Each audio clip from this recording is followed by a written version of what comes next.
ninasimama sawa sawa na neno lako. Mathayo sura ya 16 na ule mstari wa 19.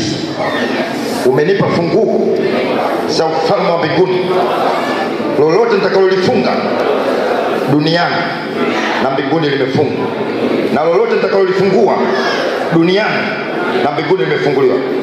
Leo ninafungua fahamu zangu kwa damu ya Yesu. Leo ninafungua fikra zangu kwa damu ya Yesu. Leo ninafungua mtazamo wangu kwa damu ya Yesu. Leo ninafungua akili zangu kwa damu ya Yesu. Leo ninafungua mawazo yangu kwa damu ya Yesu. Leo ninafungua nafsi yangu kwa damu ya Yesu, katika jina la Yesu.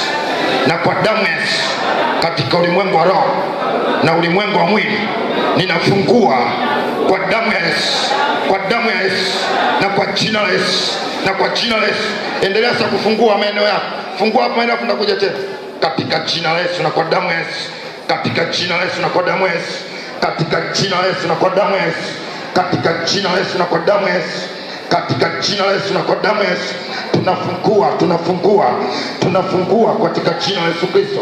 Nafungua kila aina vifungo, nafungua kila aina mawazo, nafungua kwa jina la Yesu na kwa damu ya Yesu. Amen. Twende sasa namba 2. Bwana Yesu, umenipa funguo ya ufalme wa mbinguni. Lolote nitakalolifungua, ninafungua anga langu la maombi katika ulimwengu wa roho kwa damu ya Yesu Kristo. Anga langu la maombi nalifungua kwa damu ya Yesu Kristo, na kwa jina la Yesu Kristo. Nafungua anga langu la kusoma Biblia kwa jina la Yesu, kwa damu ya Yesu. Nafungua anga langu la uchumi kwa jina la Yesu, na kwa damu ya Yesu. Nafungua anga langu la biashara kwa jina la Yesu, na kwa damu ya Yesu. Nafungua anga langu la huduma kwa jina la Yesu, na kwa damu ya Yesu. Nafungua anga langu la kibali kwa damu ya Yesu, kwa damu ya Yesu, na kwa jina la Yesu. Aendelea kufungua kila sehemu kwa jina la Yesu na kwa damu ya Yesu. Endelea kufungua. Fungua anga. Shetani akitaka kukamata, anakamata anga. Shetani akitaka kukuzuia, anakamata anga lako. Anatamani wewe usiende.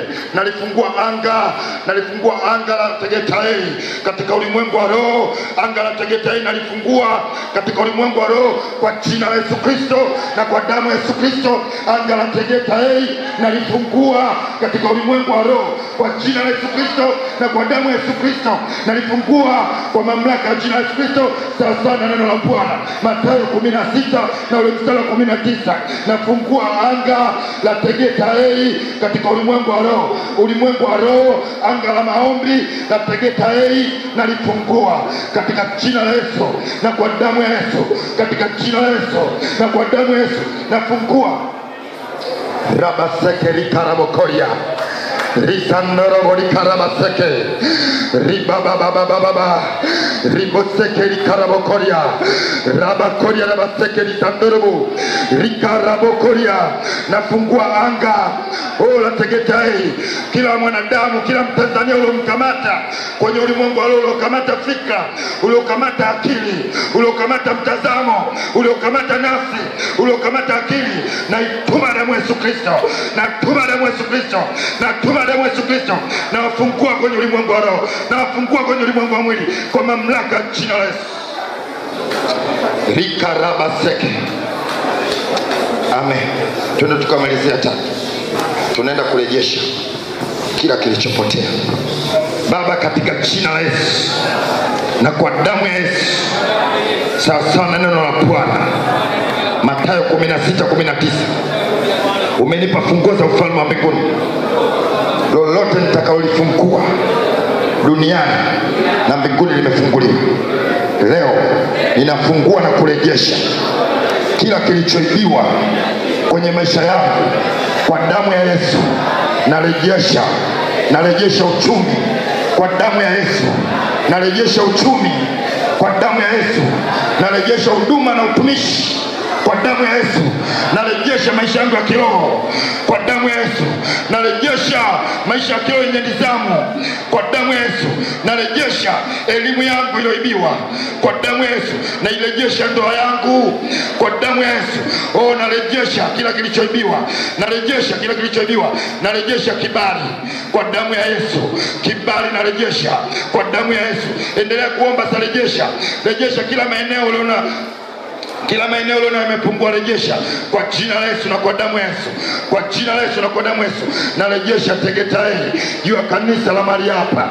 Narejesha wote walioibiwa watoke mashariki kwa damu ya Yesu Kristo, wajilie mahali hapa. Watoke magharibi kwa damu ya Yesu Kristo, wajilie mahali hapa. Watoke kaskazini kwa damu ya Yesu Kristo, wajilie mahali hapa. Watoke kusini kwa damu ya Yesu Kristo, wajilie mahali hapa. Wanawake kwa wanaume, vijana wa kike na vijana wa kiume, watoto kwa wakubwa, waje mahali hapa, wamwamini Yesu Kristo awe ni Bwana na Mwokozi wa maisha.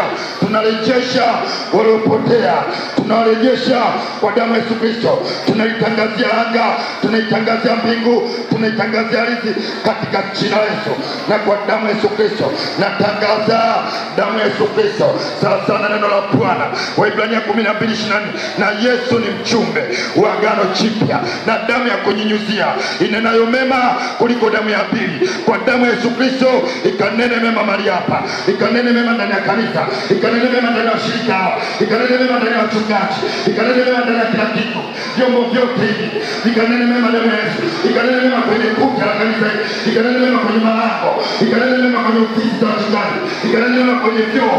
Damu ya Yesu ikanene mema, damu ya Yesu ikanene mema, ikanene mema kwenye familia, ikanene mema kwenye ndoa, ikanene mema kwa vijana. Damu ya Yesu ikanene mema Tegetaeli. Rabasekeri karabokoria, ribasekeri sandoro. Haleluya. Asante Yesu. Shangilia Yesu. Shangilia Bwana Yesu. Shangilia Bwana Yesu. Amen. Naomba uketi kidogo mtumishi. Nikupe maelekezo kidogo.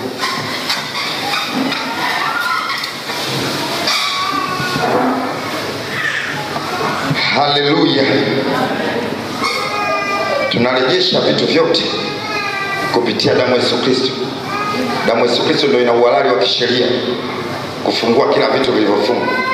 Ndio maana ukisoma ile Waebrania 12:24 inasema na Yesu ni mjumbe wa agano jipya na damu ya kunyinyuzia inenayo mema kuliko ile ya pili.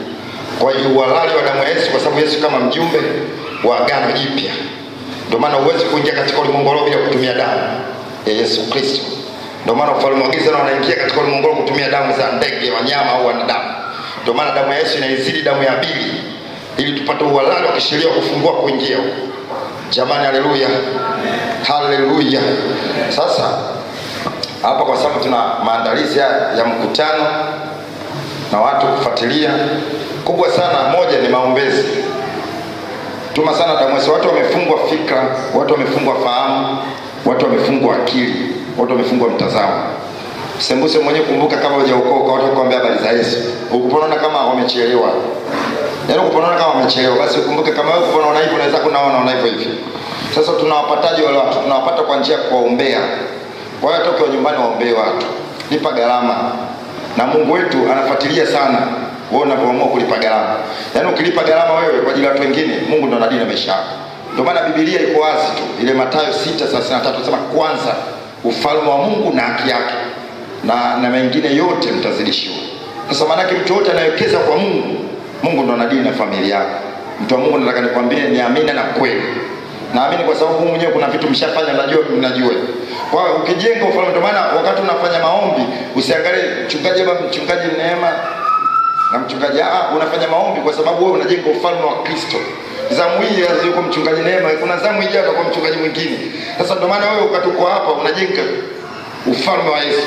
Kwa hiyo tunapojenga ufalme, kwa hiyo unaona wale ndugu, kumbuka watu wamefungwa na shetani anajua jamani. Shetani anafunga watu fahamu, anafunga watu fikra, anafunga watu mtazamo, anafunga watu akili. Ndio maana watu haelewi. Mtu mtazamo kashafunga, unachoongea hata kuelewa. Ndio maana watu tunawafungua, tunaituma damu ya Yesu na kwa jina la Yesu. Kwa hiyo tunawafungua. Na kiwango chako cha maombi ndio kinasababisha wale wafunguke. Lazima lazima tulipe gharama. Kuna sema kulipa gharama, lipa gharama. Na ukilipa gharama kwa Mungu atupotezaje. Ndio vitu vinatokea. Na vitu vinatokea hivyo. Vitu vinatokea kabisa. Na utashangaa na yeye Mungu anadili na maisha yetu. Kabisa, kwa sababu Mungu ni baba, Mungu ni rafiki pia. Na anafuatilia kabisa. Jamani, Yesu asifiwe. Amen. Lingine, kipindi cha mkutano. Kipindi cha mkutano, uzoefu sasa tulikuwa nao kule tunapofanyana. Kama kipindi ndio mkutano unaendelea. Mkutano ule unaendelea na mhubiri yupo, ndo amekuja kwa mhubiri kashawaita watu waje kuokoka.